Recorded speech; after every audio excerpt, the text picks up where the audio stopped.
Greeting, wonderful viewers, and welcome to today's discussion. My name is Margaret Ford.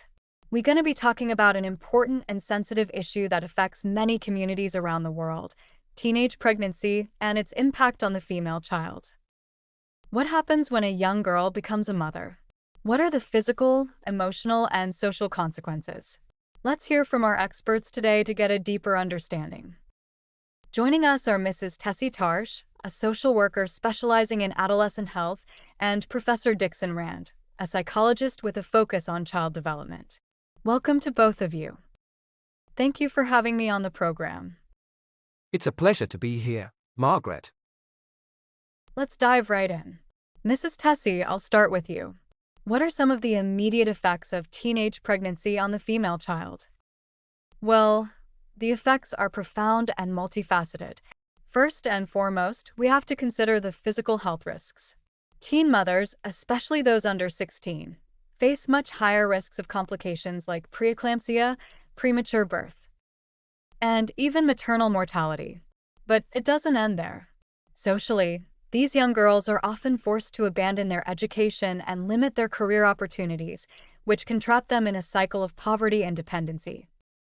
That sounds incredibly difficult. Professor Dixon, from a psychological perspective, what are some of the emotional and mental health challenges that teenage mothers face, especially considering their age and stage in life? Psychologically, teenage mothers are at a higher risk for depression, anxiety, and stress. Their brains are still developing, and they may not have the emotional maturity to handle the demands of parenting. This can lead to feelings of isolation, low self-esteem, and sometimes postpartum depression. Many are also navigating the challenge of a disrupted adolescence, where they miss out on the social experiences and emotional development that are critical at that age. It sounds like teenage pregnancy not only affects the mother, but also has long-lasting consequences for the child they are raising.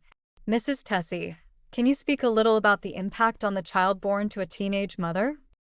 Absolutely. The child of a teenage mother is at greater risk of developmental delays, malnutrition, and often limited access to early childhood education. The mother may struggle to provide the emotional and financial stability that the child needs. Additionally, there's a generational aspect. Children born to teen mothers are statistically more likely to experience teen pregnancy themselves. It creates a cycle that's hard to break without proper support. That brings us to an important point. Professor Dixon, what can be done to break this cycle? Education is key. We need comprehensive sex education in schools to prevent teenage pregnancy in the first place. But for those who are already affected, providing strong support networks, whether through counseling, financial assistance, or childcare, can help these young mothers thrive. Community-based programs that provide mentorship and emotional support are also critical. It's about breaking down stigma and offering real, tangible help. Thank you both for your insights. It's clear that teenage pregnancy is a complex issue with both immediate and long-term effects, not just on the mother, but on the child as well. The solutions lie in education, support, and community efforts. For our viewers, if you or someone you know is facing this challenge, please reach out to local support services. Stay informed and take care of yourselves. Thanks again to our experts for joining us today. We're going to wrap it up here for today. Goodbye.